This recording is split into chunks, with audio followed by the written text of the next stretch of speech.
Gentlemen,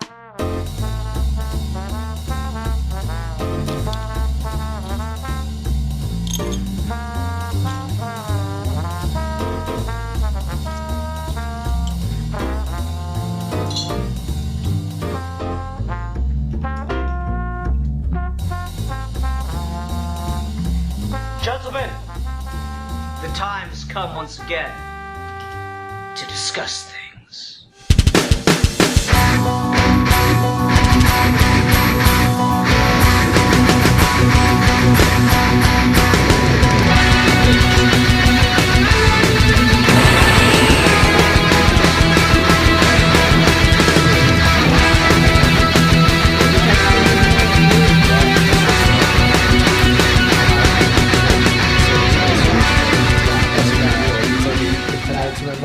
Hi everyone, welcome to another episode of Geeky Gentlemen. I'm Part 2, joining me today is... I'm that Matt kid. I am a geek for fun. And I am just here. Hi, just here. Have you seen Steve? He's one of our co-hosts. Oh my god, is that Steve's dead? Dun-dun-dun. And for the rest of this show, we will now try to solve who murdered Steve Baxter. I left elaborate clues on my body, and you must find them. Mm-hmm. Remember that show Prison Break, where the guy like gets the map to the prison he's going to be sent to, tattooed all over his body? Oh yeah, that was 2000s, wasn't it? Yeah. So I got like a premise for a fucking like zany prison show. Like, you know how Orange is the New Black sold itself as like a prison comedy, but then it got all sad all the time? No, this is just 100% sitcom set in a prison. And one of the gags I have is there's a guy who got the entire layout of the prison he was going to be sent to tattooed all over his body. But then like the day before he was going to be sent to prison, the paperwork changed and he got sent to a different one. So he's got the wrong prison layout tattooed all over his body. I love it. That's some Jericho Joker energy. Yeah. I think it's a good premise. It's a good premise for a show. I like this. I'm now accepting funding. If anyone would like to buy this series, I've got the pilot written. It's gonna be good. Anyway, we're not talking about my pitches for television shows, but you know, someone write that down. That might be a good topic in the future. Anyway, no, we're talking about mystery stories, about mystery writing, and this was brought up because of Spencer and Locke, which we talked about a couple weeks ago, so you can go check out that episode of Geeky Gentlemen. That, I believe, began the war of the Geeky Gentlemen saga, wherein I am just arguing with everyone about everything, and I'm the only one on my side anymore. So that's been fun. But otherwise, I mean, like, because it was that, then it was Marvel vs. DC, then it was 6, and now I'm like probably gonna have fucking controversial opinion number 12 billion on this episode, and no one's gonna be in my corner, and it's like, this is bullshit. I know this is my show. I know because I've heard you talk about mystery stories before. I know for a fact you and I are not going to agree on certain things. Oh god damn it! I'm gonna drive home today. I don't know. Alright, so yeah, my opinion, just my opinion. I feel that the hallmark of a good mystery story, not that it's 100% requirement, but I tend to call shenanigans when it's not done this way. I feel that the best mystery stories are when you have all the information that the characters do, and you could finish solving the mystery before the main character does. That is a belief I will hold on to, because to me that says that the author has communicated all the information succinctly, but has done so in a vague enough way that you cannot, that is not like out of left field conclusions, because out of left field conclusions will often make a mystery feel hollow, will make the resolution feel unearned. And it is also not so blatantly obvious that you solve it from page 1. There's like that sweet spot where it's like it takes you a while, but you pick up on the details, you pick up on the clues, and you are able to solve the mystery before the main character. Not like pages and pages and chapters before, but you get to the same conclusions that the main character does by the end of the story. I like that structure to a mystery story. Now, please, everyone tell me why I'm wrong. All right, so number one. Okay, so number one, this is less me disagreeing with you and more me just saying what I think of as mystery stories and why this is in contrast to what you said. For me, the point of a mystery story is that the very same thing as the plot, which is the plot doesn't matter, where the plot essentially exists as a coat hanger for you to kind of hang all your other ideas on. And a mystery is a really easy and a really good way to have a plot that you can just hang everything on. It's a pretty well-established thing that in most genre fiction, whether they be superhero comics, sci-fi novels, historical novels, or young adult novels, the reason they set up with murder mysteries is because murder mysteries are a really easy way to have one lead character go through and explore and introduce you to an entire world step by step, where the exposition comes naturally because you're literally piecing the world together to solve the mystery.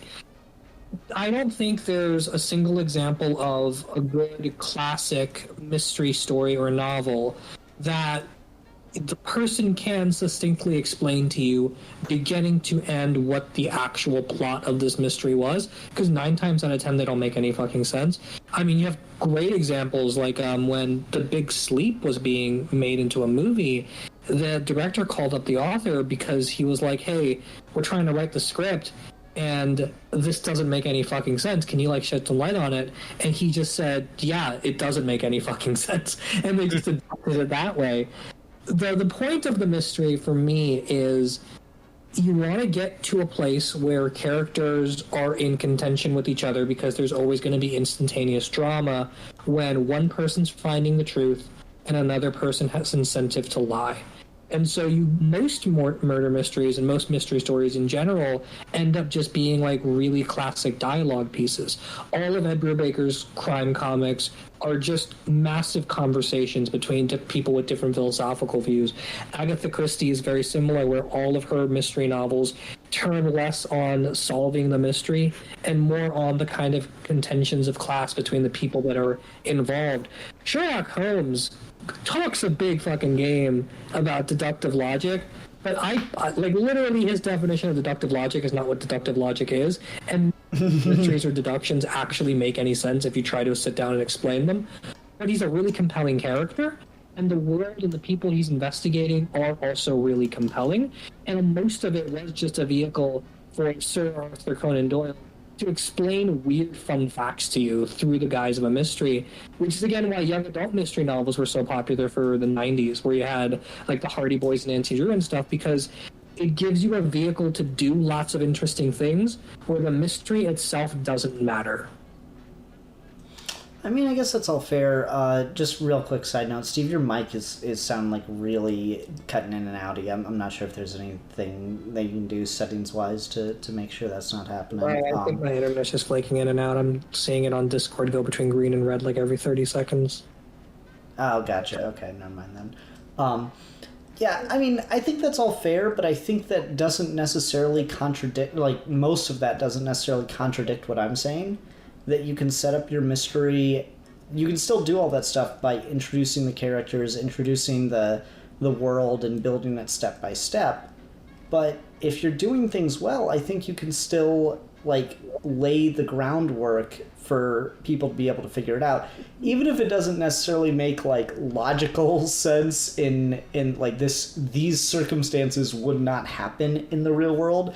There's that sweet spot of, narrative immersion where the story gets you immersed and you're a part enough of the world and you have enough suspension of disbelief, but the author guides you in such a way that it does not break your suspension of disbelief and you're still able to put things together. To me, now I'm echoing Steve, so I think I'm not sure what's going But to me, I think you can have your cake and eat it too in that circumstance. I think you can do a good story, a good plot that introduces characters and builds a really interesting world and has really cool character interactions and dynamics, and you can tell a mystery story that gives you the information you need along the way to put things together.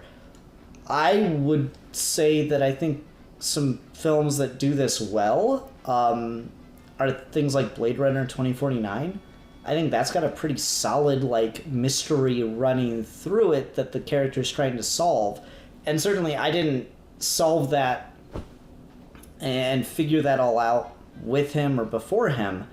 I figured out pieces of it along the way of the film. I called it, I guess you could say, but I didn't, like... I never felt like anything was introduced that was just, I guess, unfair, if that makes sense, where I just felt like, okay, well, that's just out of left field. There's just nothing that I could have done as a viewer to predict or know that was coming. That's just unfair. And I tend to think when mysteries do stuff like that, where that is just patently unfair, like, oh, well, you see, I've had superpowers all along. like that would be fucking, you're doing like a Sherlock Holmes story, and then it just revealed at the end that, yes, the villain was Eobard Thawne, the Reverse Flash. You see, he used super speed the whole time, and you'd be like, well, this is fucking bullshit. But like, I do feel like there's a line to walk there, wherein it might not make sense in a real world context, but you can do so within the context of an immersive narrative. Well, let me ask you this though: how do you think that kind of plays when you have things like unreliable narrators? So like Agatha Christie, I forget which book it is, The Murder of Roger something. That book is fairly well known because the guilty party turns out to be the narrator. So in those sorts of situations where you have like an unreliable narrator, even in something more like pop culture well known, like fucking Heavy Rain. Heavy Rain is a murder mystery where the player actually at one point plays as the murderer. And we find out that, there was an unreliable narrator situation going on. So do you feel like that comes across as, like, cheap? Where it's, like, based on the fact that we are seeing this story through the eyes of the person who perpetrated it, and the way it was presented, there was, like, literally no way we could have known it? Or does it all just kind of depend on how it's done? I think the answer has to be it depends on how it's done, because my argument would be you could still call it if you can figure out that the narrator can't be trusted. And I think it would be, usually, in most circumstances that come to mind, I think it would be the mark of a good writer to show you that you shouldn't be trusting the narrator. Inside Man, anyone ever seen that film? Clive Owen, directed by Spike Lee? I have. It's been a long time, though. I saw it in public. Yeah, it's like 2006, but like, I like that film because it opens and the guy tells you, like, my name is this, I don't repeat myself, so pay attention to everything I'm going to say. And then he breaks down a bunch of things that you should take from him, but he tells you he's going to rob a bank. And like, so just immediately you should know not to trust this guy because he's going to do an illegal act.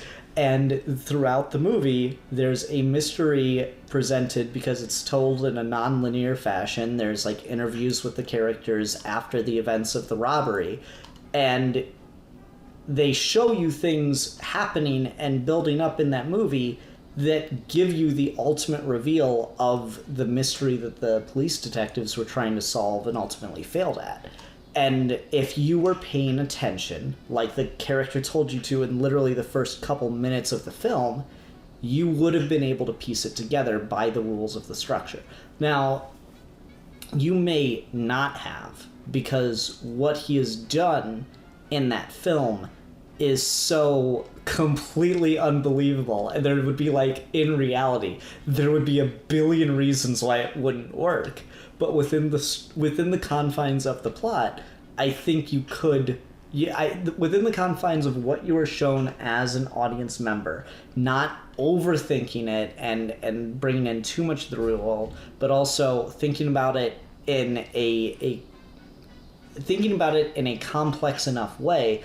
I feel you have enough information that when you get the reveal, it's a satisfying feeling as opposed to a fucking whatever kind of feeling. Even though what he does in that film is just so over the top and outlandish. Alfie, you've been way too fucking quiet. Are you gonna come to defend my honor, or am I gonna fight you again too? Well, I mean, it's because I was secretly planning this reversal all along, which none of you would be able to see coming because we didn't show you the answer. I always, again, it's funny because early on when you just decide to go for the Sherlock Holmes example, I always defer to, when it's mystery writing and stuff, is to the source, and that is Conan Doyle. Is he, without a doubt, created this genre? Like, there's been mystery stories before it, and there's been other, but like just the way these things are structured, the way these things are made into a serialized nature, which again Agatha Christie would then also do with Poirot, and just the idea of like having cop procedural shows and like CSI and the things we have now and stuff, endlessly you can even argue like superhero fiction and stuff in general, just like the idea of solving a crime or a supervillain's master plan before it happens kind of thing, in a serialized nature with things that happen over the course of time. Works with Sherlock Holmes and even unreliable narrator, because you've got Watson, who famously leaves some shit out, which is left to the things of how to do. The way that happens is, like you've rightly said, Sherlock Holmes doesn't make any fucking sense. None of it you could actually solve. My favorite Sherlock Holmes story is The Speckled Band. And that is just fucking ridiculous. Like, I don't know how anyone on Earth is expected to work out that they keep a snake inside a safe. Like, who does that? No, it's not. But the trick for me to, at least that makes that work as a sign of a good writer, is when you're writing anything, even just devoid of what genre you're doing, you are the Wizard of Oz. You are the man behind the curtain, and what you choose to show to the audience at what times very specifically is how you can get an emotional reaction, is how you can shock them, is how you can make them laugh, etc. Like, that's just how the writing tends to work. If you explain the joke fully in a way, that can be funny its own way sometimes, but one of the easiest things to get an instant reaction from someone is just doing something completely unexpected and off-thing, which that's the same with like a shock or something. I think that can work for mysteries, and that can be very exciting. Like, the reason why The Speckled Band works so well is because it's just so engaging. Like, you're reading it, and the characters are so realized, and it takes so many different twists and turns. And to get that kind of frantic energy, I do think there has to be an element of just, no human being is quick enough while they're sitting down and watching a movie to keep up. Like at that point, like, if you're just being honest with yourself, like, there's just no way. Because if you're a writer, you've spent more time on that, and you've thought about it, and you've had longer to write a script, hopefully, than an hour or 2 hours that a person is sitting down watching a movie. So you should be putting more thought into it than can be discovered in that runtime or in the time of that book. That's just a part of the medium. At the same time, though, I don't necessarily view it in the sense that one is better than the other. Because, like you say, Ian, I do agree that can be a nice feeling when everything does line up very neatly, or at least has that kind of superficial neatness, where, yes, if you really go under the surface, it does kind of fall apart. But once you finish watching, you're not left with well, this part kind of stood out as like, what the, like, you just buy it, and it makes you have that good feeling. I do think that can be a worthwhile exercise. I don't think that's something that is like a hot take or should be avoided. I think that's just a different kind of approach and requires a different skill set. For me personally, though, I do tend to think that when it comes to mystery stories, the most boring part of the mystery is the explanation. Like, once you know what it is, that's it. Oh, okay. That's how it was done. Like, Oh man, that's so crazy because I'm 100% the other way. The other well, way. the way I look at it is just like, well, if you're doing a magic show, right, and then the magician tells you how it's done, the magic's gone. Like, no, but no, you're wrong. I mean, okay, I guess, but like, man, like the best part of a magic trick is not the trick itself. It's the way that it's done is the most impressive part about it. Like, that's the thing for me, is like, is when you get the explanation. Okay, speaking on magic, so Penn and Teller have done they've been like banned from the Magic Hall of Fame for this, because they've revealed how to do one of the hallmarks of magic as part of an act. They've revealed the cups and balls, how the cups and balls is done, because and Penn has a great like preamble to this, but he's like, we're going to do the cups and balls in the way that no one else in the world does cups and balls. We're going to use clear cups so you can watch it happen. And then they go through and they do the whole bit. They do it with opaque cups and then they do it with clear cups.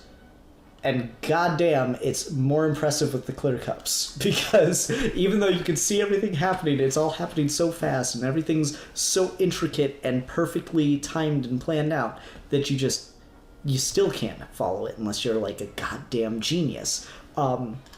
It's just, so the reveal of how everything came together, that like big epic like crescendo of music, and the like when in the mystery movies and shows where like all the cuts start happening and you see like, here's all the clues that I showed you and now here it is all together and here's where it all makes sense and matters, and you're like, I should have seen it. I fucking love that shit. That is the literally the word climax could not be used to more apt degree.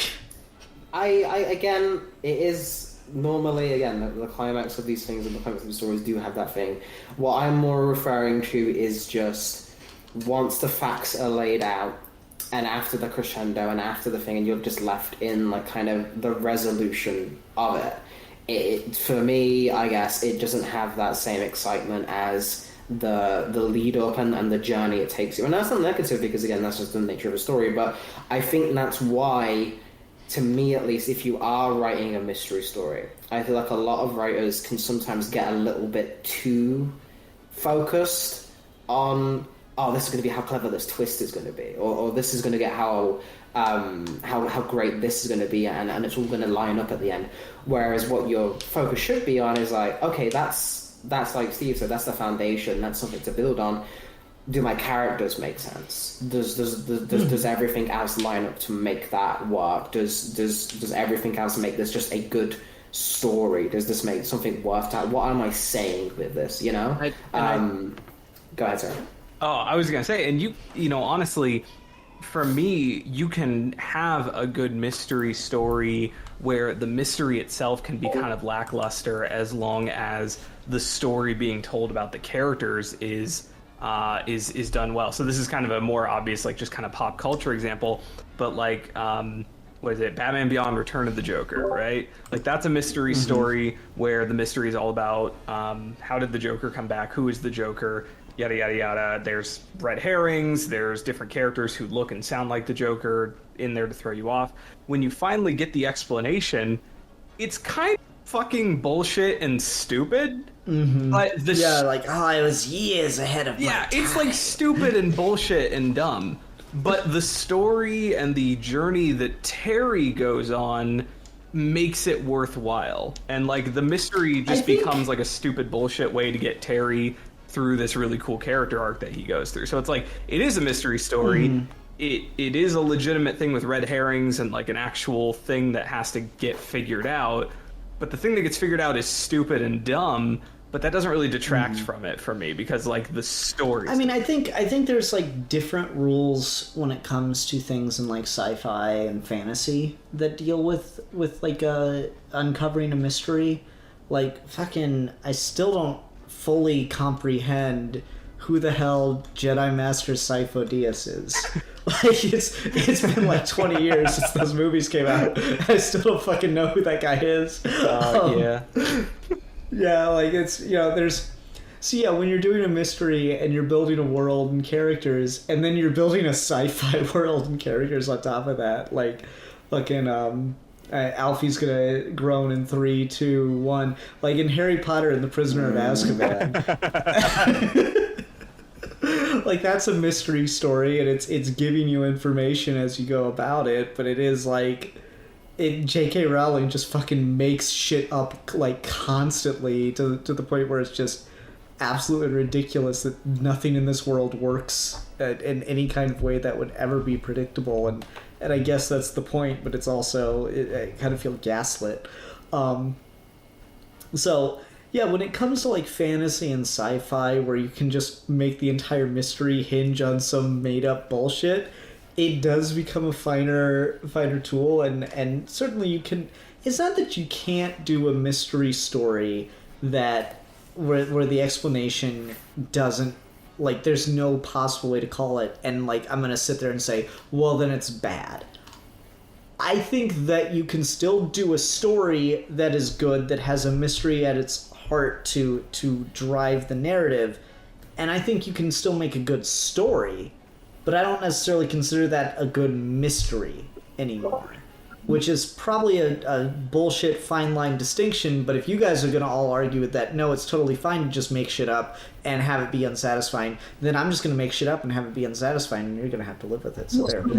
My pushback on this is just that I've read a lot of mystery stories. I like a lot of mystery stories. I don't think I have once in my entire life read a mystery story or watched a mystery story where all of the facts are, 1, things you could have predicted, or 2, actually make any sense by the end. Like, the entire 20-year run of Ed Brubaker's Criminal, not one of those mysteries is a thing I could have ever possibly have seen coming. And those are, like, the de facto greatest mystery comics of the 21st century.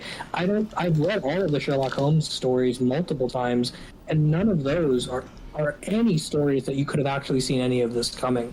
Like, I see what you're saying in theory, but in practice, I don't think I've ever experienced a good mystery story, a quote-unquote classic mystery story, or even any of my personal favorite mystery stories where that's ever been the case for me. So I just don't understand. Well, I mean, I guess that's just for you then. Maybe I'm just the fucking big brain here, because I often find myself, like, kind of calling a thing as it goes. Alright, here's an example. The Joker blogs. Fucking fan series, I love it to death. One of my favorite things, really helped launch me and really firmly establish me in comics and in fan projectdom. That has, through the entire, like, second half of the series, this ongoing thing about, like, who's uploading the tapes to YouTube, who's getting these out, who got Joker out, who hired him to do what he's doing and cause all this distraction. Someone's looking at buying the asylum. Who is it? And I sat there and I watched the episodes religiously, and I followed along with the story as it was unfolding, and then I called it. Lex Luthor's trying to buy Arkham Asylum, and he hired Joker to cause a big fucking ruckus to make the public lose faith in the asylum ownership, to embarrass Dr. Arkham, and to make Lex Luthor's acquisition a godsend in the eyes of the people. And you know what? I was fucking right. Now, to be fair, yeah, that was over, like, years, and I had the benefit of being able to watch the episodes several times. But, you know, you're talking about the crime comics, right? Like, would there be anything as those were coming out preventing you from rereading the issues several times? I mean, in between issues, all in one uninterrupted sitting, and I can't call them because there are things you physically can't call. But well, I mean, maybe, and one of them, The Sinners.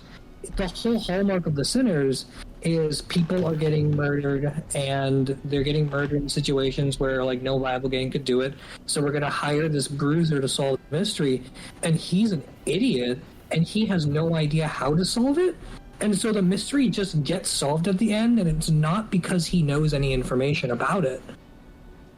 Like, Okay, I mean, like, it doesn't necessarily apply to every example. I would say, again, that would be an instance of a good story, but not in my mind a good mystery story. yeah, but like here's my thing though. Like, if it's not a good mystery story, I'm hard pressed to find any example of quote unquote great mystery stories that have ever done this. I mean, I'm naming several things that I think have done it well over time. I don't think Joker may- Blogs is in the same league as like Sherlock Holmes. I mean, yeah, you're right. It's Christie. leagues above because Arthur Conan Doyle's a bitch. Like, Sorry. I don't mean that in a disparaging way. I mean in the sense of like when you look at like here are the list of the greatest mystery stories of all time, right? Like you can post for Google or something. Of any of those I have ever read, I don't think any of them ever do that. So I don't think a good mystery story needs a good mystery, because I don't think good. Well, then stories I have don't historically think- I ever think had that's just- good mysteries. I disagree because I find myself as I enjoy and watch media and movies and stuff, and when I find ones that have a mystery, Fracture, I think is a really good film that's got a mystery at its core. And if you're paying attention to the events of that movie, you can start to piece together what he's done. You get more information than the characters, and they're still trying to solve something and figure something out. And if you're paying attention, you can figure it out before them. Before you even get the gimme revelation that the main character gets, you can figure out what the villain of the film has done. I mean, I guess I'm hard-pressed because I'm thinking more in film and television, but that's my primary go-to of my preference for watching mystery stories and stuff. I guess my thing is just that's based on your examples. It sounds like that's more of an exception than it is the rule. Like, I think if you do a mystery story where the mystery is actually good, that's very much against the grain of mystery stories, because most mystery stories tend to not have good mysteries. Well, then that's a bad mystery story, in my opinion. I mean, so I probably haven't consumed as much mystery fiction as Steve and Alfie. Like, I haven't read a lot of the original Sherlock stuff, but there are a lot of modern mysteries that like Knives Out, for example, is very much in the same vein of like an Agatha Christie mystery. And Knives Out is one where parts of the mystery are callable, and I think that works really well. There are certain things that are very clearly, like, if you're watching it and you're thinking, like, you're just like, okay, yes, this part of it, that's definitely how it was done, but what's the motive? Who's the one who's behind it? Like, I think really compelling mysteries can give you things that are very feasibly solvable, but then certain things are going to be not solvable. And I think there's maybe a balance that mystery stories can strike that kind of walk those lines.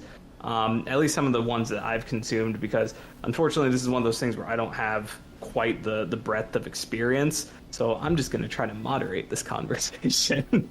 I mean, you're fine. No, like, for it's... example, for tons of reasons, in part because that whole movie, Ryan Johnson has said, is it's basically an Agatha Christie novel with the engine of a Hitchcock thriller.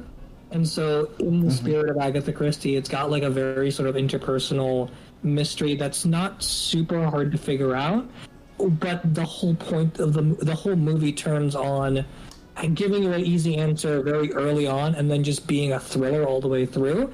And I think that's kind of the essence of good mystery stories, where it's exciting and it's thrilling and it gets you sucked into circumstances that can be kind of convoluted, because the actual answer to the situation is not the thing that matters. I mean, to me, I guess that's just like a difference of opinion of what you value in a story. Like, of course I value character and world building and all that stuff, but a lot of the times, if the plot doesn't function, if you look at the plot by the end of it and it's just a fucking mess, like every Sherlock Holmes story, because I actually don't fucking like Sherlock Holmes, and Arthur Conan Doyle is kind of a fucking pompous ass in my opinion, so I don't give a fuck. I kind of hate those, and so maybe that's why I'm so like counter to that style of mystery writing that he kind of brings to the forefront, and then like I feel other, like, I'll give him all the credit in the world for, you know, basically founding the genre, as Alfie said, but I will push back that I don't think they're good. I think they're a foundation of the genre, but I don't think that makes them good inherently. And anytime I've read a Sherlock Holmes story, I've often find myself going, oh well, fuck, this is stupid. Like it's unsatisfying in that regard for me. And I think a lot of it has to do with the fact that I think, you know, you pointed out like Arthur Conan Doyle mainly just wanted to share like fun facts with you, and I think Arthur Conan Doyle was a bit of a fucking idiot that was just easily led into things. Like, he was friends with Houdini, making the magic connection again for some reason. He was friends with Houdini, and when Houdini went on his whole thing of like disproving spiritualists and psychics and all that stuff, Arthur Conan Doyle was like, no, it's all real. And like the two of them wrote letters arguing with each other about that shit. So I think Arthur Conan Doyle's fucking useless as a person, in all honesty. So I've never really cared for his work. Jesus Christ. Yes.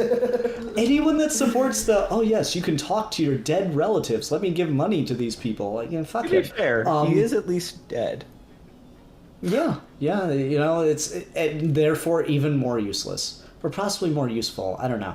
At least he's not taking up someone else's oxygen at that point. Fucking ass right now. No, man, I don't like Arthur Conan Doyle. He's a piece of shit. Like, everything I've found out about the man historically has made me like him less, and then given me less reason to give any benefit to the stories that I've tried to read and never enjoy. So there's that. Anyway. I mean, Steve, you're right. Like, maybe the things I'm citing are examples of like the exception to the rule. I mean, it's funny because I don't think, besides me and Matt sharing that one little moment of Inside Man, I don't think we've hit on a movie or a mystery story that like all of us have watched or read or whatever, because I guess I'm always doing this, and maybe I'm the exception to the general audience. I'm always watching a movie and trying to call its plot, trying to call what's going to happen, because that to me is part of being engaged in the story. Is if you're building something in your story, you're building some kind of mystery, some kind of background information, and you're giving me things, me as an attentive member of your audience, I am going to take it and at least try to think on it. That's part of being engaged in the thing to me, and so I feel a mystery story that is, when done well, and maybe it's exceptionally well in this regard, or maybe I'm just better at calling these things than you guys are if you don't think of them on this level when you're enjoying a mystery story. Maybe that's just the exception then, or maybe it's just that I'm better at it than other people. I mean, I'd be willing to give you both there, because in my brain, I don't get any joy out of calling things as they're happening, particularly as I'm watching them. Like, for me, a personal pet peeve is when people are trying to outsmart the plot as it's happening, because I don't think that ever matters. That at the end of the day, the plot is there to get characters in a situation where they can do things that I actually care about. And if the circumstances that get them there don't create tension and force it, then it's bad. But if it creates tension in a way that's compelling, then I don't give a shit how they got there. And I mean, this is my, not to rope it around into MCU bashing, but this is what my biggest problem with so much of the Marvel stuff as it's gone on, which is just, it cares so much about getting you to the next plot beat that I don't care or invest emotionally in any of the stuff that's happening in the moment, because I don't fucking care who is the secret mastermind behind this or that plot.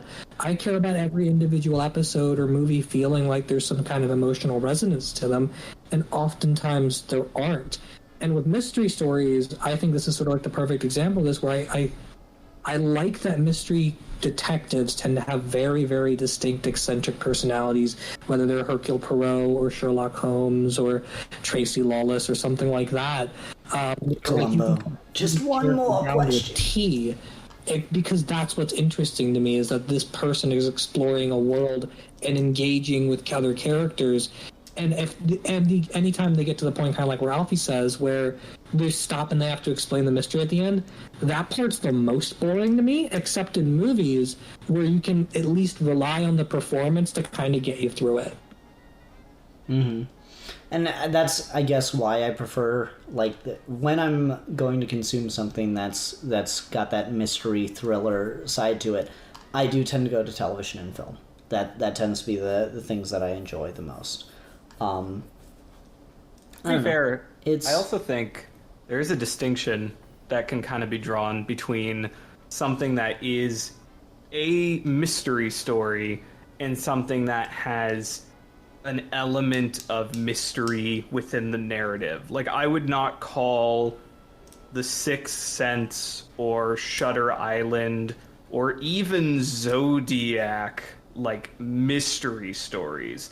But they all have a twist or a mystery in the background or something that can be potentially called. Like, I know tons of people who claim they called, the twist for Sixth Sense, and I don't know. By the time I'd seen it, I'd already known the twist. So I don't know. So, like, I do feel like there is a distinction there, because, like, Shutter Island, that I was able to call that before it ended, things like that. And that doesn't necessarily make it bad or anything, but I do think that there is a distinction between some of these things, which are mystery stories and stories that have a mystery element and those tend to be like thrillers that have a mystery portion unto it. And I think those tend to be a little bit more callable because it's just one aspect of it. It's not this whole big mystery that isn't really that's supposed to be kind of impenetrable. So when our main character figures it out, we're supposed to be like in awe. Whereas like a thriller that has a mystery portion of the plot, it's a little bit easier to call those things because that's not really the main. I don't know if that's a real point or not. I'm just trying to talk. No, I get what you're saying. Like, and I think again, I want to go back to this idea of it's part of being engaged. Because Steve, you mentioned like the people that try to call the plot to prove they're smarter than it. Yeah, that gets annoying because I hate hearing people say, "Oh yeah, that was a bad movie. I figured it out halfway through." Well, good. You're supposed to, because that's called good structured writing, wherein the information you need to know is presented to you and you're not left like confused or wondering about what happened. That's good structured, sensical writing at that point. So I think a lot of it does come down to the idea of engagement, of a story engagement with your audience. And so you want to be able to know what's going on, and if you're engaged enough, you will call what's going on. If you're engaged to the point you're trying to figure things out or things have been set up. I'm trying to think of other good examples. I had one that I fucking lost it. Shit. Oh well. It'll come back, I'm sure. Cool. Good talk. I guess I'm kind of in the middle between you and Steve. Sorry, my mic still going? Yeah. Yep. Hello? Yeah. Yeah, you're Okay, man. sorry. We can hear you. But yeah, okay, so my thing is basically I'm in the middle between you and Steve, where I'm not really, I don't like looking for points in plots where that doesn't getting it before it happens or solving the thing before it just doesn't give me any joy when I'm going through it. I want to be the passive observer, but obviously we've done review shows for so long, and I've always kind of been into like dissecting stories and learning like behind the scenes footage and all these kind of things. That I do tend to just like after a while, and after you're doing it yourself as well, you can't really turn it off. Like once you've done character studies and you know how arcs work, and this character gets introduced here, so this character's going to become relevant later. It is something to kind of, you can't ignore it, and it is something that does stand out. I think that's something that a lot of writers just go to, a lot of writers just kind of have to deal with. And the sign of a good writer is, I think, when it's so engaging that you don't really care, or that it's a really good writer can still like find a way to take those things and subvert them, which I think is something that Ryan Johnson, again we mentioned for Knives Out, was really good as well. Is he's great at an example of being able to take things which, all right, so this means this and this means this. We've established this we've just seen so many films and such, and subvert them in a way to keep you on your toes and to keep you kind of invested in the narrative on that kind of intellectual level rather than an emotional one. I don't think those are things that you can ignore entirely, because I feel like if you just go for all characters but they're not doing anything and there's nothing thrusting them forward and there's no answers to be solved for you and the characters, then I do think you're just kind of treading water and there's no excitement there. But at the same time, I feel like if you're just all information overload and there's no break to the time where the characters can just talk like human beings, I also feel like you lose something. So I feel like there's definitely needs to be a balance, and the story of a good writer is when you can make it seamless and something that you can't even think of in retrospect because it was so well hidden and so well done. Because if you can... I thought of my thing, if I can jump in. Yeah, go ahead. Okay. I don't like when a story is setting up a mystery or something of intrigue, and it gives you all the information you need, and then once people have figured it out, it changes its mind and does things to subvert.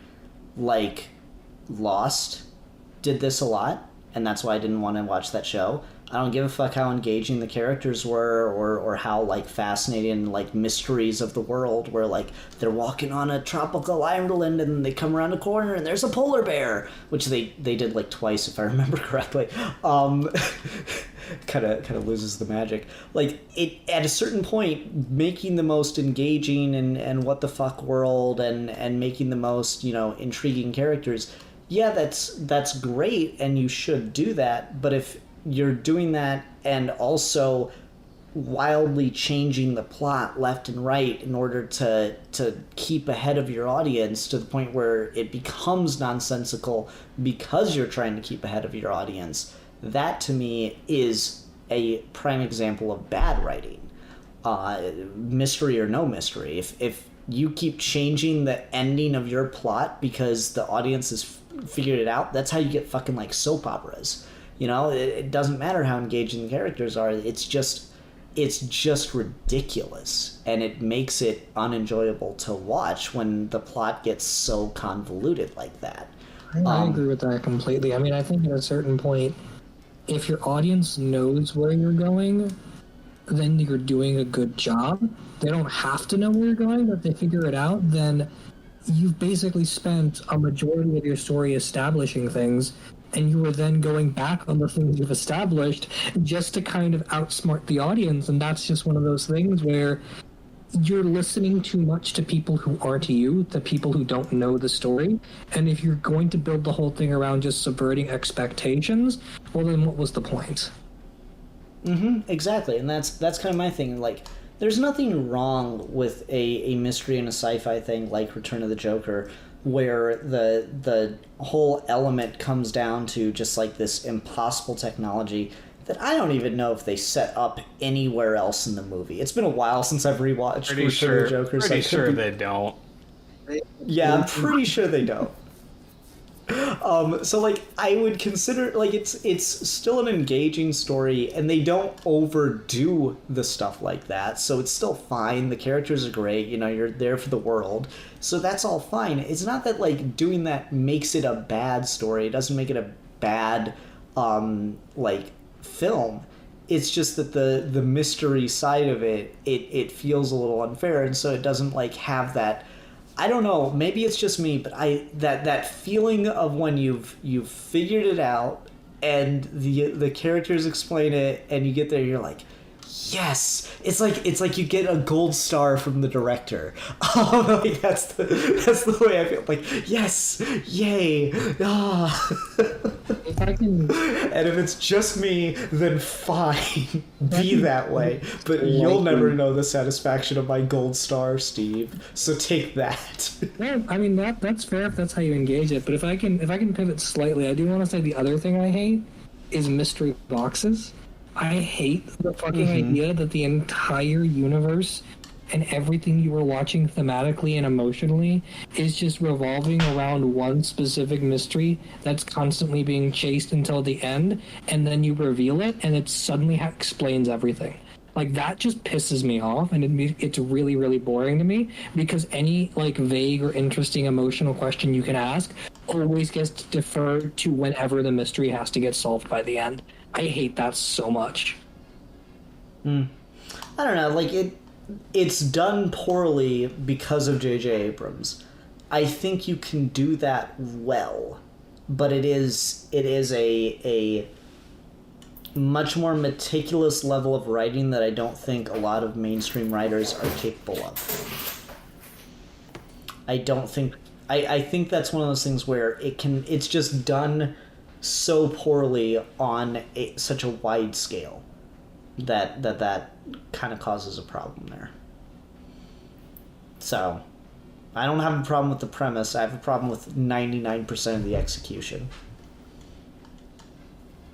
And I struggle to think of a really good example of that. The only one I can think of is, like, Lost, and I didn't really care for Lost, but I also didn't watch the whole thing, so I don't know how it... I mean, I wouldn't bother. Yeah. Like, why would you? It like, literally, the show is designed to revolve around a mystery that you cannot ever hope to get an answer to, so it's literally just designed to sit there and dangle a carrot in front of your face the whole time. And that's incredibly unsatisfying. Yeah, so, like, probably the most recent thing that I watched that had, like, really heavy mystery story elements was Twin Peaks. And so, like, Twin Peaks is interesting to me because, like, Twin Peaks opens with who killed Laura Palmer. And it's like, that is the big mystery. Who killed Laura Palmer? Well, we pretty quickly, I mean, relatively quickly, figure out who did it. But figuring out the answer just creates more questions, because if you've ever seen Twin Peaks, it's a nonsensical nightmare of surrealist imagery and fucking nonsense. And that's what makes it work. So it's not really a mystery box as much as it is a mystery that just doesn't stop growing. And I think that works really well. And again, that's one of those ones where it's like, you are not going to predict that the thing that killed Laura Palmer was her father possessed by a demon. Like, you're never going to figure that out. And it's never even explicitly stated in those terms exactly. But as soon as you figure that out, it just keeps growing. It keeps expanding. That's the only thing I can think of that's mystery box adjacent, because it's I hate David Lynch. Say what? I hate David Lynch movies and shit. I hate it. Okay, well, we're about to not have a very fun rest of this conversation. No, I'm just kidding. But, like, I'm a big fan of Lynchian stuff. I like his style. He makes me feel things. Connor Nielsen made me watch Eraserhead, and then I hated it for the rest of my life. That's fair. I just got, like, just an overwhelming, like, despise level of hatred for anything David Lynch ever touches. I think he works best in TV shows and shorts. I like his Rabbit short a lot. I like Twin Peaks a lot. I don't know. He doesn't do as great. Some of his films are good. Like Twin Peaks Fire Walk with Me is, like, not a great movie, but it still has a lot of really great Twin Peaks David Lynchian imagery. But I'm kind of getting off the point right now. My point is that that's something where it's like, you're never in a million years ever going to be able to figure that out, because it's not meant to be under, like, even when the characters figure it out, they haven't really figured it out.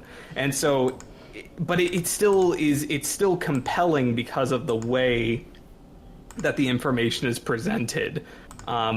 Is one of my go-to examples of just, like, a completely impenetrable mystery that is meant to be completely impenetrable.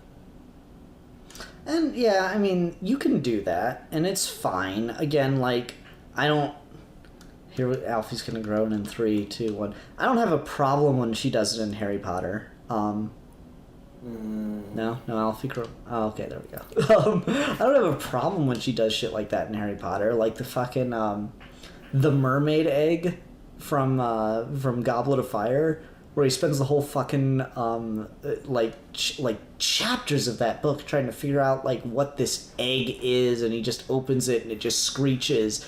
And then, like, Cedric Diggory goes, oh, take it to the bathtub, and da-da-da-da. It's like, oh, you had to open it underwater, because it's mermaid egg. Didn't you know that? No. Because you've never fucking introduced mermaids in your goddamn world. Like, I didn't know they existed. And apparently they're in the fucking lake right next to fucking Hogwarts the whole time. Great. You couldn't put a fucking mermaid tale in, like, one mention anywhere? You couldn't seed the idea of mermaids existing in this world anywhere in that book? Like, I could get frustrated about that. That's just me playing things up to try to win Alfie back to my side a little bit here. But like the idea of just creating things in a world and you're not really meant to solve it. It's meant to be a mystery for the characters, not for you. That's fine. I don't love stuff like that, but it's fine. I can enjoy stuff like that. I don't love it on premise alone, though. Mm-hmm. It depends on how well the world and the characters work at that point. But then again, you can say that about any plot, regardless of mystery. You know? Like, okay, let's table mystery for just a second in your minds. Can you think of a thing that you vehemently enjoy where the characters and the world is what attracts you to it, and you could give 2 shits about the structure of the plot and how much sense it makes? Yeah, Dragon Ball. Really? I fucking love the plots of Dragon Ball. It's great. It's alright, but it's not what I go to it for, you know? Like, it is the characters in the world that like, make that, yeah, you know? Okay, but alright, let me rephrase this a little bit. Where the plot is trash. Let's go for that, because I think Dragon Ball is like, making it trash obviously just qualifies it, but so that makes it a different tier than just not be. But where you can give a fuck about like how much sense the overall plot makes. You're just there for the characters and you're on for the ride. I mean, Doctor Who. I feel like literally most anime is that to me. I'd say Doctor Who in that sense then. Yeah, because Doctor Who can just be fucking wacky as shit, but that's a good argument, because one of my things about like Matt Smith and Peter Capaldi is like, well, at least Matt Smith. I think a lot of Peter Capaldi's episodes probably suck, but I need to revisit them to really confirm that opinion.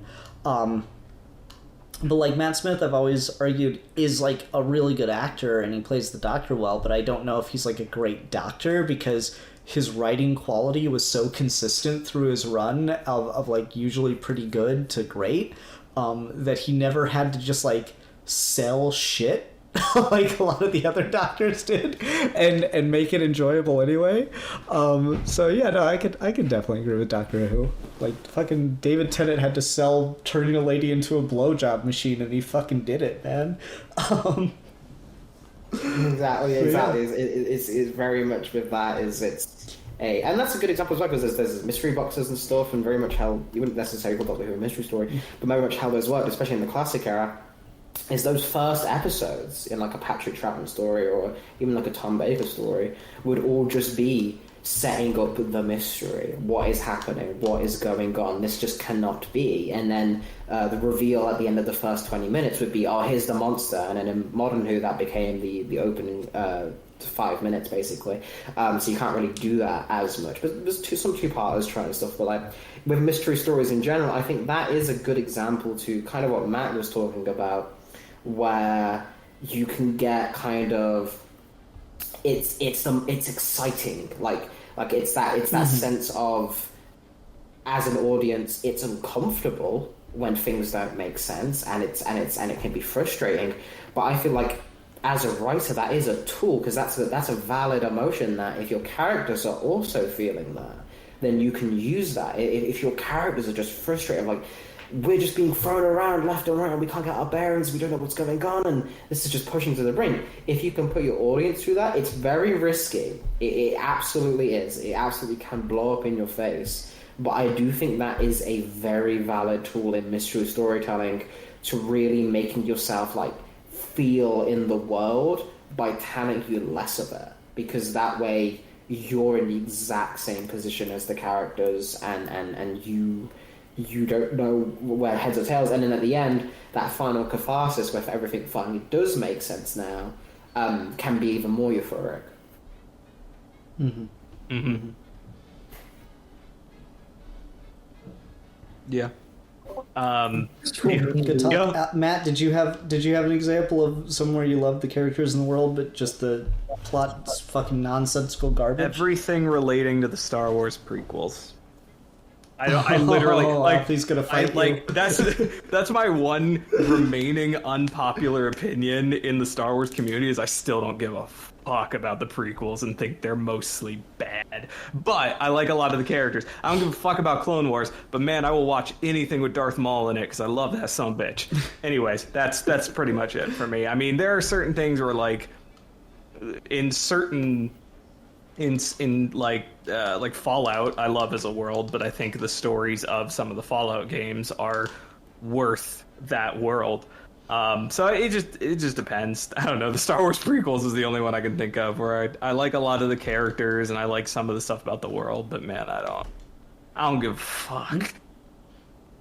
Okay. I mean, I'd still argue that Phantom Menace is one of the most impressively structured plots in all of cinema. At least for big mainstream popular cinema, Phantom Menace has almost a perfect structure as a story, to the point where like the things that annoy people about that movie you can't cut out with an edit because they're all really integral to the other things that are happening in the movie. I fucking love the Phantom Menace on a structural level for that. But that's whatever.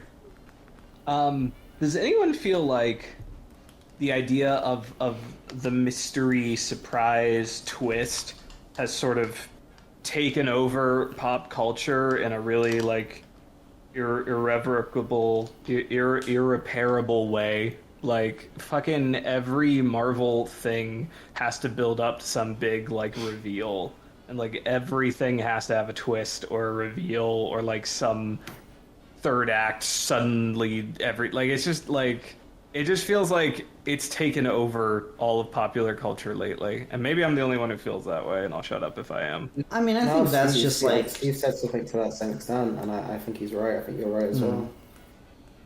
Yeah, I think that's just like the formulaic like Hollywood machine kind of thing. Because you see this all the time with like the Clone Project movies, like fucking Olympus Has Fallen and then White House Down come out within like 1 year of each other, and then the exact same premise of like, what if terrorists attack the White House and the one Secret Service agent has to save the president? Like that's just the same fucking movie. Or as I like to call it, Die Hard at the White House and Die Hard at the White House again. So yeah, I mean you're right though that those kind of like big all along it was this, like that has been, you know, becoming more and more prevalent because it tests well, or audiences tend to expect it now. So yeah, no, it gets a little tiresome, but I don't know, I kind of accept it, and I really only watch these movies like once or twice now. Like, it's a long cry away from where I used to, like, watch the fucking Marvel movies, all of them, at least once or twice a year. You know, we're a long ways out from that. I can't tell you the last time I sat down to watch, like, Ant-Man. I've never sat down to watch Ant-Man. I'll do you one better. Well, look at the big dick on this guy. Yeah, I don't know. Or what's another, like, I think I maybe caught a little bit of Captain Marvel one time when I was over at my in-laws because they were watching it on Netflix or Disney Plus or something. But I don't think I've watched that movie since the theater. I'm trying to think of other ones. Like, it just, you know, they're mainly there to just be enjoyed the one time. and then that's really it. Is kind of where I'm coming down. And I think it's weird because I think a lot of movies are like that, where you're really only meant to watch this once. Otherwise, your brain starts to go at it, and then it just starts to all fall apart. Well, I think it's cool when and on a character way. I think it's cool when any sort of mystery story or a story where a reveal or a mystery that is important to it can be like, because like none of these reveals and like certain things feel like they matter. They're just like there because it's just be like, oh, and this was the person behind it. It's ubiquitous. Yeah, it's like this was the person behind it the whole time. But like something like Sixth Sense, you should be able to watch that the first time, get the reveal, and then that should totally change a second viewing, like in my head. That like if that makes sense, like you should, if you go back and visit something where a surprise twist is a big part of it, I feel like how effective that twist is should be partially determined on whether or not a second viewing creates a different experience narratively. Yeah, the problem with the reveals now is that it's almost doing the opposite of that, which is, you're right, the movies are kind of designed to be only watched once, but that's because every single movie is designed to help you watch the next movie and not the movie you're currently watching. Like, this is the big problem with basically every Netflix show that's ever come out, is that instead of each individual episode feeling like it's each individual episode that's containing a story, it's always building to the next episode in such a way where, like, we've gotten to the point where we don't even give episode titles anymore. They're just like fucking chapter titles. And so an entire season of television becomes a paragraph where every episode is just a sentence along the paragraph, and you can't ever go back and extract meaning from the thing that came before. So, like, Loki would have a big reveal, but you go back and watch all 6 episodes of Loki, and nothing about the experience of that show changes. In fact, it actually gets more annoying to watch, because now you have to sit through 6 hours of material to get to the 20 minutes of the last episode that will actually matter when you watch the next 2-hour movie when that comes out, only to sit through it for an hour and a half to get to the 30 minutes that matter before you do it all over again. That's something that like annoys the shit out of me too, because like the model of treating a show like a 6-hour movie is not like in and of itself bad, but it's like it's conditioned people to the point where like when Mandalorian was coming out, like episode 4 of the first season of The Mandalorian, where he like it's basically a Kurosawa fucking film where he arrived. Seven Samurai. Yeah, where they basically do Seven Samurai. That's probably my favorite episode in the first season and probably in the whole show, and it has like jack diddly fuck to do with like the main overarching story. Really, it's just sort of a self-contained story, and like that's one of the things I liked about it. And I would see people complaining because they're like, oh well, this episode didn't really move the whole plot forward enough. Like that's I'm like, but like not everything is trying to be that, but that's Yeah, no, like the word filler has, like, because filler used to be, like, I think pretty exclusive to anime, where it was literally, this is not part of the actual story, this is something that the television studio, animation studio is doing to fill in for time so the manga can get ahead.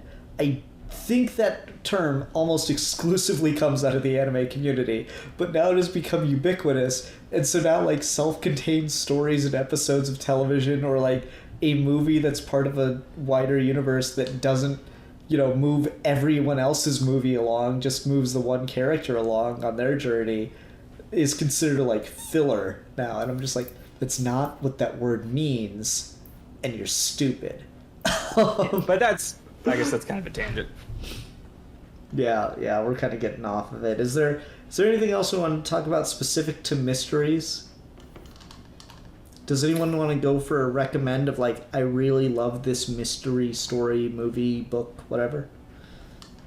The one I do think is probably the example for me that I still always enjoyed. I've enjoyed since I was a kid, and I read it in a school library, and I still think it is the one that has everything about a mystery story that I like, is, like I said before, the Speckled Band from Sherlock Holmes. I do think that is the best Sherlock Holmes story. I think that is the one that captures kind of you see where so many other people have just taken from it and moved from it and got everything like that, and it works on a great thing because it's really not the story of the mystery, it's the story of these two really interesting, great friends and one friend talking about it, like in retrospect, and it's got like a very kind of fun, adventure, kind of melancholy feel to it, kind of thing, but it's also like it feels like the campfire being told a story and the mystery of it, but you're not sure how much of it happened and how much of it is just artistic flair and stuff like that. So I feel like that's what I really like and what I really go for and what imprinted on me at an early age. But outside of that, in terms of a really good just mystery thing you can watch, I quite like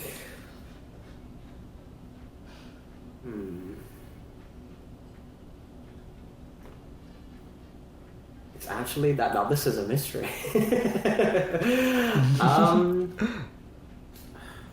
We can come back to you if you want. Yeah, probably come back to me to see if I can think. All right. I've talked about a number of ones that I really enjoy.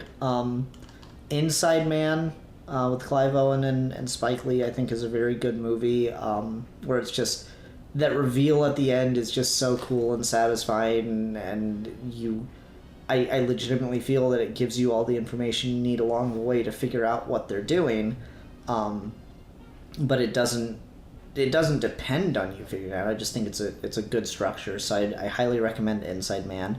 Fracture with Anthony Hopkins and a 27-year-old Ryan Gosling. Rewatched that recently. I think it might still be on HBO Max. That's a very solid mystery movie where you're so used to a murder mystery, like whodunit, and it literally opens with the murder, and unequivocally for a fact that Anthony Hopkins murdered his wife in this movie, but it puts the mystery on the legal shenanigans side of things, which is really fascinating. And probably doesn't hold up to any kind of real world logic, but it was still pretty fun to watch. And then what's another one? I mean, if we're gonna talk about Sherlock Holmes heavily inspired things, I'll go all weeby. I fucking love Case Closed. The Secret Life of Jimmy Kudo. The show slaps, man. Detective Conan's the shit. And most of those probably don't make a ton of sense, but I always enjoyed watching that when it was on Adult Swim. It also has one of the most hilarious opening anime song lyrics where it's it was the first new century in 100 years. Yeah, no shit. That's how that works. Thank you. Matt, how about you? Me? Yeah. Is there someone else named Matt in this call? You dropped out on me for just a sec, but I would say I know I spoiled it, but it's 30 years old, so fuck you. But Twin Peaks is well worth your time. Granted, there is some there is some stuff that is hard to get through in the second season. I will admit, there's just some boring episodes in the second season, unfortunately. But Twin Peaks is good. Oh my god, fuck it. Knives Out is good. I'm gonna get back in my corner and recommend some cool mystery video games. Here we go. So Disco Elysium is probably the hot shit right now. Disco Elysium is very good, and I hope someone like Steve would get a lot more out of it than I did, because it's got a bunch of political theory and Marxy shit in it, but it's pretty good. The language. Grim Fandango, The Wolf Among Us. Heavy Rain isn't good, but it's worth a playthrough. Vanishing of Ethan Carter is really good. There's a couple Sherlock Holmes games, but I haven't played those. And then LA Noire isn't great, but it's kind of fun if you just really like that sort of style and you just kind of want to live in that world a little bit.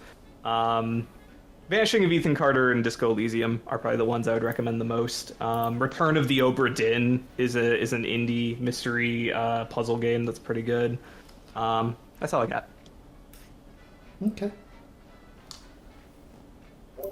Steve? So for just mystery novels, The Man Who Loved Dogs came out a few years ago and is really, really good. All the Claire DeWitt mystery novels are good if you like that sort of old school private noir detective stories, except super modernized.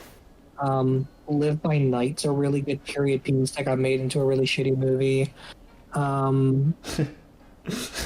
Comics. I just love that extra detail. Going on right now that's really good. Criminal is, of course, really good. If you want like a really specifically good criminal story that's a murder mystery, there's one called Last of the Innocent, which is just super, super, super good. Movies, I mean, it's hard not to just say Knives Out at this point because Knives Out is so fucking good. It's like the best. It's the best Hitchcock movie we've gotten since Hitchcock died. Honestly, it's so fucking good. No Strings Attached is pretty good. I like that one. But yeah, that's probably about it. Okay. All right. Alfie, did you think of your other one?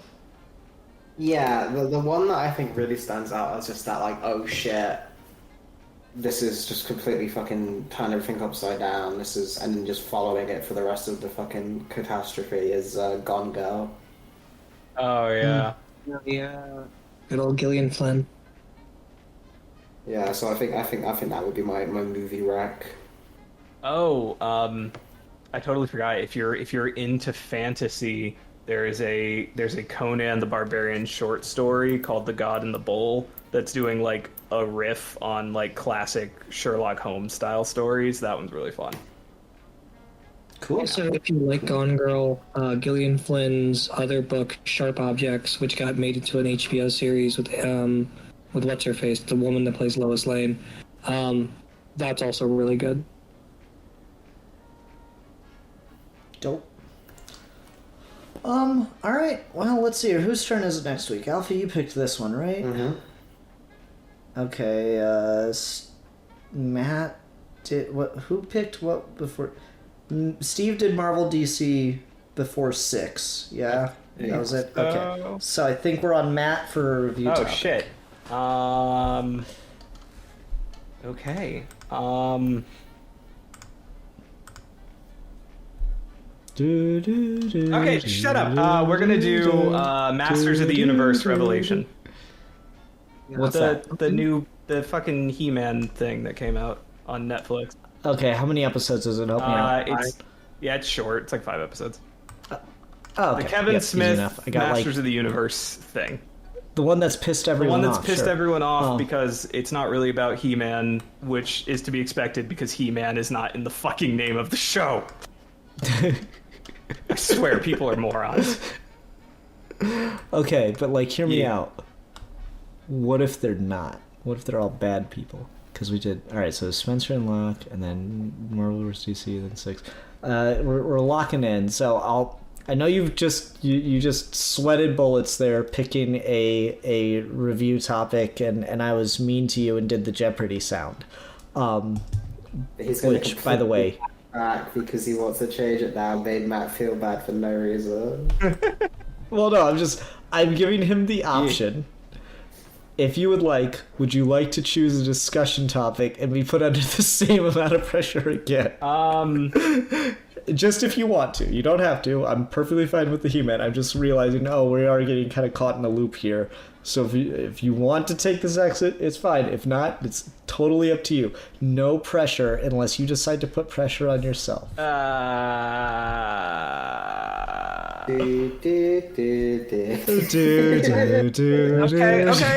All right. I will. Fuck it. I will present you my discussion topic, and you guys can decide.